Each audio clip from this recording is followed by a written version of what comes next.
नमस्कार।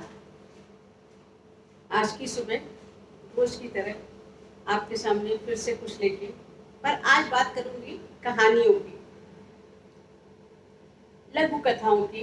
पर उससे पहले अपनी रूटीन बातचीत तो आपस में कर ही ले। बात तब की है जब मुगले आजम, तो खैर आप सभी परिचित होंगे, बहुत डायलॉग्स उसके फेमस हुआ करते थे। आज सुबह सुबह जब नींद खुली तो कहीं दूर गाना बज रहा था, प्यार किया तो डरना क्या। और मुझे पुराने दिन याद आ गए। मेरे पति अजय जबरदस्त शौकीन मुगले आजम, और उसका एक एक डायलॉग अपने आप में परफेक्ट है। पर चूंकि तब मुझे इंटरेस्ट नहीं था, उर्दू उतनी परिचित भी नहीं थी, तो ऐसे ही सुन लिया करती थी। पर अजय का शौक और उनको मेरे पड़ोसी डॉक्टर बोगरा का साहिब आलम कहना अक्सर मुस्कुराहट ले आता था। इनके ही साथ के एक और अधिकारी थे, नियाज साहब। दोनों में अक्सर मुगले आजम के डायलॉग्स को लेके कॉन्टेस्ट चलता रहता था। एक इन्होंने बोला, एक उन्होंने बोला, और सुनते सुनते सुनते सुनते ये हुआ कि मुझे भी उसमें रस आने लगा। कुछ डायलॉग याद भी हो गए, उन लोग की तरह तो नहीं, लेकिन एक डायलॉग अभी भी याद आ रहा है। जब सलीम और अनारकली को बाहर देख लेती है और बाहर को सलीम अपने दरबार में बुलवा लेता है, अपने महल में आने का हुक्म देता है। बाहर पहुंचती है, बाहर से वो प्रश्न पूछता है, बाहर रात के सीने में क्या होता है।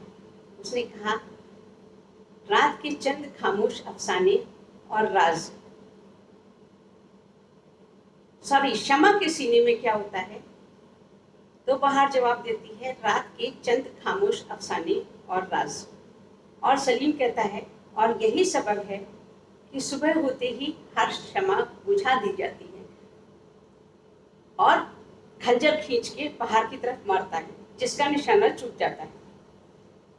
और बाहर कहती है कि हुजूर आलम, कनीस को खंजर की नाफरमानी पे हैरत और अपनी बदनसीब जिंदगी से शिकायत है। गुस्ताख खंजर को एक बार सुरखरू होने का और मौका दें। तो ये था वो डायलॉग जो मुझे इन लोग का सुनते सुनते रट गया था। सही ही रट गया, थोड़ा कहीं अटक जाती हूँ, लेकिन मुझे अभी भी इन लोग के शौक की वजह से मुगले आजम के 100% तो नहीं, लेकिन हाँ 50% डायलॉग याद हैं।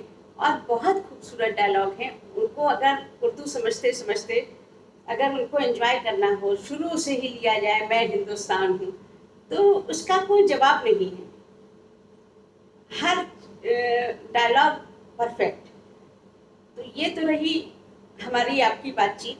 और अब मैं आपको सुनाना चाहूँगी आज कविता नहीं, आज अपनी छोटी छोटी कहानियाँ, जो मेरी पुस्तक लघु से दीर्घ में छपी है। तो कदम दर कदम के व्यूअर्स के लिए आज मेरी दो छोटी कहानियाँ लघु से दीर्घ तक। पहली कहानी, हर इंसान कल्पना में अपनी कल्पना का देश या अपने आसपास का समाज जो देखना चाहता है, तो ऐसी ही कल्पना मैंने भी किया था। उसी को आधार बनाकर मैंने एक लिखी। तो वो ये थी कि शहर में एक नया कॉलेज खुला था, बाहर बैनर टंगा था, यहाँ निःशुल्क शिक्षा प्राप्त करें। और वहाँ छात्र छात्राओं का स्वाभाविक था कि एक हुजूम लगा हुआ था। तभी एक छात्र की नज़र एक बोर्ड पर पड़ी, जिसमें एडमिशन की नियम और शर्तें लिखी थी। जिसमें लिखा था, केवल उन्हीं को प्रवेश शिक्षा निःशुल्क दी जाएगी जो अपने नाम सरनेम के रूप में दूसरे धर्म या संप्रदाय का नाम लगाएंगे। उदाहरणार्थ, रोहित शुक्ला की जगह रोहित खान या रोहित विक्टर। ये पढ़ते ही वहां फुसर फुसर शुरू हो गई। ये कैसे संभव है, पागल है क्या ये कॉलेज वाले। तभी पीछे से आवाज आई, मैं अपना नाम अफजल पाठक लिखा लूंगा। और एक और आवाज आई, मैं नीलिमा शुक्ला की जगह नीलिमा वर्गीज। फिर तो वहां तरह तरह के नामों को गढ़ने की होड़ लग गई। अचानक एक जगह और भीड़ देखकर मैं वहां पढ़ा। वहां कभी वही आलम, वहां नौकरी का प्रलोभन था। अजीब सी शर्तें। नौकरी उसी शख्स को दी जाएगी जो भगवा वस्त्र, तहमत, टोपी, दाढ़ी, केश, साफा आदि का विसर्जन करके एक सभ्य इंसान की तरह पैंट शर्ट पहनकर रहेगा। किसी के गले में ताबीज, ओम या किसी भी प्रकार का ऐसा प्रतीक नहीं होगा जिससे उसके किसी वर्ग विशेष का होने का पता चले। हाँ, घरों में वो अपना धर्म मानने को स्वतंत्र होंगे।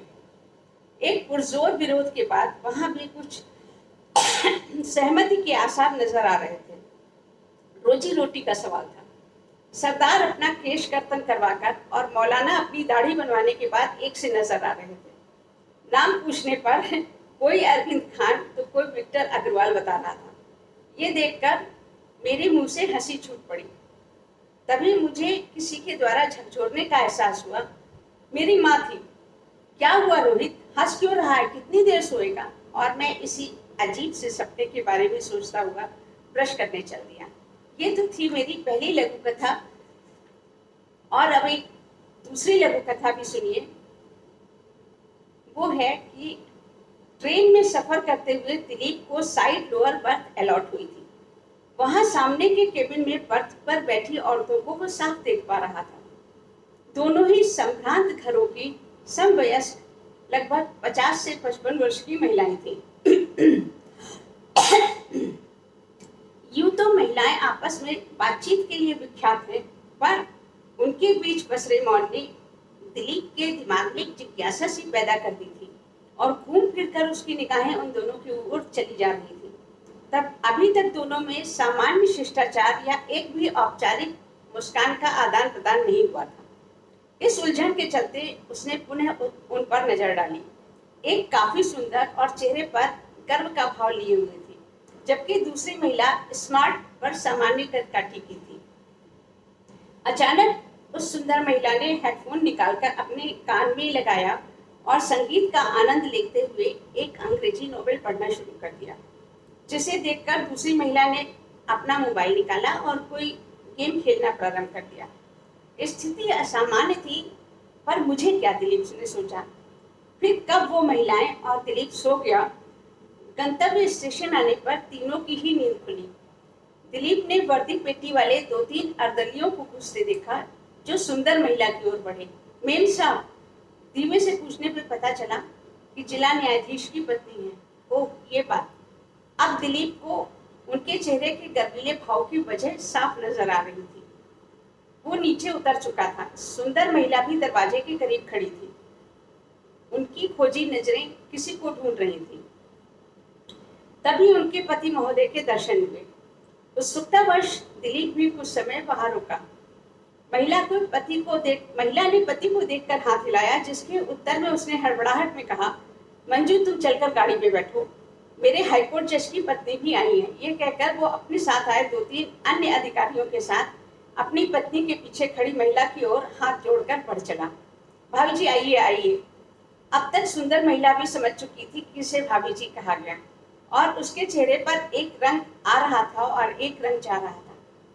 हाईकोर्ट जज की पत्नी के चेहरे पर एक मंद मुस्कान थी और दिलीप भी अपनी हंसी न रोक सका। तो ये तो थी आज की कहानियाँ। बताइएगा कि कैसी लगी। पुनः नमस्कार के साथ फिर मिलती हैं।